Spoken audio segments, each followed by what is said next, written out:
नमस्कार दोस्तों। जैसा कि कल के वीडियो में मैं अपना इंट्रोडक्शन के बारे में आपको बता रहा था, उसी क्रम में दादाजी के बारे में बताते हुए मैंने बताया था कि गांव का बारे में या फिर समाज के बारे में क्या किए पोस्ट ऑफिस के बारे में मैंने आपको बता चुका था। मैं आपको बता रहा था शिक्षा के क्षेत्र में उनके द्वारा क्या क्या किया गया। दोस्तों, दादाजी का सोच इतना दूरदर्शी था कि वो समाज में सोचते थे कि अपने गाँव के बच्चे, समाज के बच्चे कहाँ जाएँगे हायर एजुकेशन के लिए, हाई स्कूल की पढ़ाई के लिए कहाँ जाएंगे। उनकी सोच ये थी और उसी के लिए उन्होंने इसके लिए कोशिश करना शुरू किया। गांव के लोगों को साथ लेते हुए, जवार के लोगों को साथ लेते हुए उन्होंने हाई स्कूल की स्थापना की नींव रखी और उनके साथ सभी लोग आए। इसकी वजह से उनको सेक्रेटरी नियुक्त किया गया और एज ए सेक्रेटरी रहते हुए उन्होंने हाई स्कूल की स्थापना की। मम्मी पापा बताते हैं कि जब हाई स्कूल को बनाया जा रहा था उसके लिए अथाह मेहनत किया करते थे। वो रात दिन एक करके वो स्कूल बनाने में लगे रहते थे। अपना खेती बाड़ी, अपना घर का काम छोड़ के दिन रात उधर ही रहते थे। हमेशा उनका सोच रहा था कि समाज के लिए एक हमारा एजुकेशन का सिस्टम देना है और उन्होंने दिया। इसीलिए उनको आज गांव के क्षेत्र के लोग सेक्रेटरी साहब के रूप में भी जानते थे। उनकी बराबरी आप करना चाहते हो, बिल्कुल करो।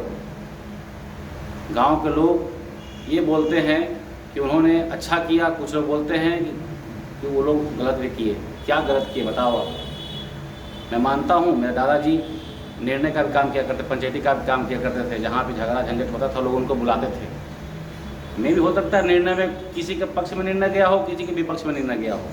पक्ष वाले उनके साथ होंगे, विपक्ष वाले उनकी बुराई करेंगे, करो, कोई दिक्कत नहीं है। लेकिन उन्होंने जो करके दिया है ना गाँव के लिए, जो समाज के लिए, उसकी आप बराबरी नहीं कर सकते। और कर सकते तो करो, अच्छी बात है। गांव की भलाई होगी, समाज की भलाई होगी। अब आता हूँ पिताजी को लेकर। पिताजी हमारे गवर्नमेंट जॉब करते हुए वो अपने 6 बेटियों की शादी अच्छे तरह से उन्होंने किया। उसके साथ साथ मुझे पढ़ाई में जो भी वो कर सकते थे, जितना उनसे बेस्ट हो सकता था, उन्होंने सारा सेक्रीफाइस किया और मुझे हायर स्टडी के लिए बाहर तक भेजा। मैंने दिल्ली NCR से मैनेजमेंट की पढ़ाई की। वहाँ से मास्टर्स करने के बाद मैंने कॉर्पोरेट कल्चर ज्वाइन किया। कॉर्पोरेट सेक्टर में V2 रिटेल लिमिटेड हो या फिर V-Mart रिटेल लिमिटेड हो या फिर स्टाइल बाज़ार, रिटेल सेक्टर में मैं काम करते हुए वहाँ भी मेरा परफॉर्मेंस एक्सेलेंस रहा, जिसकी वजह से मैं अपने बॉस का हमेशा चहेता था। एज भाई की तरह वो मानते थे। इसके साथ साथ मालिकों की नज़र में भी मैं हमेशा रहता था। मुझे बहुत प्यार मिलता था, बहुत सपोर्ट मिलता था। उनका विश्वास था कि ये बहुत अच्छा करेगा, मैंने किया भी। बट यहाँ पर आती है बात, अब मैं कॉर्पोरेट छोड़ के गांव में क्यों आ गया।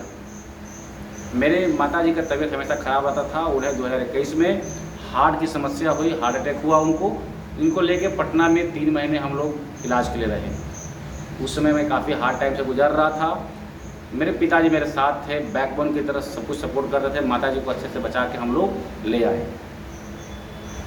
उनका इलाज चल ही रहा था। उस प्रेशर में पिताजी को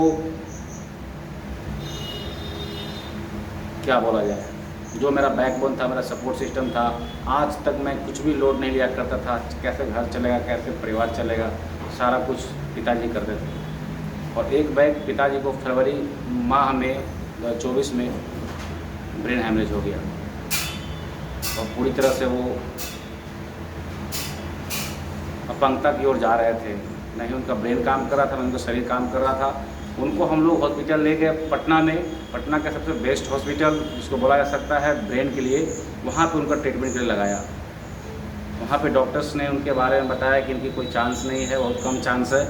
फिर भी हमने हार नहीं माना, उनके इलाज के लिए लड़े रहे और उनको उस हार्ड टाइम से बचा के लाए। आज वो मेरे साथ अरवल में हैं, बट उनका नहीं शरीर अभी काम करता है, नहीं दिमाग अच्छे से काम करता है। पूरी तरह से उनका सेवा बेड पे ही किया जाता है। मेरी माताजी बीमार, हार्ट का पेशेंट। मेरे पिताजी को ब्रेन हैमरेज हो गया, जो कि अभी नहीं बोल सकते, नहीं चल सकते हैं।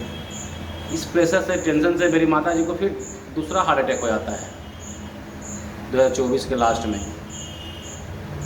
मैं काफ़ी तरह से फैमिली को संभालने की कोशिश कर रहा हूँ, परेशान हूँ। इसी बीच मेरा हेल्प करने के लिए, मेरे सपोर्ट करने के लिए माताजी की तबीयत ख़राब रहते हुए मेरी 2022 में शादी कर दी गई। और मेरी पत्नी उस टाइम से ही मेरे माताजी, मेरे पिताजी, मेरे फैमिली को संभालने के लिए लगी हुई है। बहनों का, जीजा का, सबका सपोर्ट है। और मेरी वाइफ भी जिस हद तक मेरा हेल्प कर सकती है, मेरे परिवार को संभाल सकती है, कर रही है। इसी बीच मेरी एक प्यारी सी गुड़िया भी हुई, मेरी बेटी, जो कि आज की डेट में 1.5 साल की है। उसको संभालना, उसको पालना है, उसको अच्छी परवरिश देना है, अपनी फैमिली को चलाना है, अपने माँ बाप का सेवा करना है, उसके साथ साथ अपने कर्तव्य को भी निर्वहन करना है। मैं कर रहा था, मैं लड़ रहा था ज़िंदगी से, मैं कभी हार नहीं मान रहा था। इस हार्ड टाइम में मैं फुल्ली फाइनेंशियली क्रैश हो गया। माताजी को, पिताजी को हॉस्पिटल के खर्च से मैं कर्जों के बोझ में डूबता चला गया। फिर भी मैंने हार नहीं माना, मैं लड़ रहा हूँ अपनी सिचुएशन से। इस बीच इस चीज़ को फ़ायदा उठाते हुए, मेरे ख़राब टाइम को फ़ायदा उठाते हुए, मेरे गांव वाले, मेरे गोतिया लोग मेरे साथ बहुत जुल्म कर रहे हैं।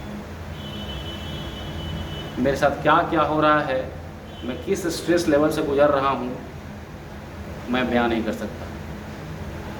कभी कभी मन करता है हार जाता है, कभी लगता है कि कुछ गलत स्टेप ना उठ जाए मेरे से, कभी लगता है कि मैं अपने आप को ख़त्म कर लूँ। मैं क्या करूँ, आप बताओ। मेरे साथ क्या क्या हो रहा है, क्या क्या जुल्म मेरे साथ हो रहा है, क्या क्या मेरे साथ प्रताड़ना हो रहा है, मैं सारा कुछ आपसे शेयर करना चाहता हूँ। अब करूँगा अगले वीडियो में मैं बताऊँगा कि मेरा लाइफ कैसे चलता है, मेरा दिनचर्या क्या है। सुबह उठता हूँ, कैसे मेरी लाइफ शुरू होती है। उठते ही पिताजी को सेवा करना है, उनको जो लोग पूजा करते हैं सुबह उठ के, मेरा पूजा तो मेरे पिताजी, मेरे माताजी का सेवा करके मैं अपने कर्तव्य के लिए निकलता हूँ, अपने ड्यूटी के लिए निकलता हूँ। उसके बाद फिर आने के बाद बच्चों को संभालना, बच्चों से थोड़ा प्यार देना, टाइम देना, उनको केयर करना, घर के बारे में सोचना। मैं अपने साथ साथ, अपने डेवलपमेंट के साथ साथ मैं कुछ समाज के लिए भी करना चाहता था। जो दादाजी का सोच था, जो पिताजी का सोच था, मैं चाहता था कि अपना साथ साथ अपने गांव को, अपने पंचायत को, अपने समाज को कुछ दूँ, और मैं देने के लिए चाह रहा था। लेकिन इस कदर मेरे को तोड़ा जा रहा है, मैं अपने आप को संभाल नहीं पा रहा हूँ। मैं क्या करूँ, क्या क्या मेरे साथ हो रहा है, मैं सारा कुछ आपको बताना चाहता हूँ, शेयर करना चाहता हूँ। और आपसे कमेंट में मैं जानना चाहता हूँ कि मुझे क्या करना चाहिए। अगले वीडियो में मैं अपनी दिनचर्या के बारे में बताऊंगा दोस्तों। आप ज़रूर बताएं, ज़रूर कमेंट करें। धन्यवाद।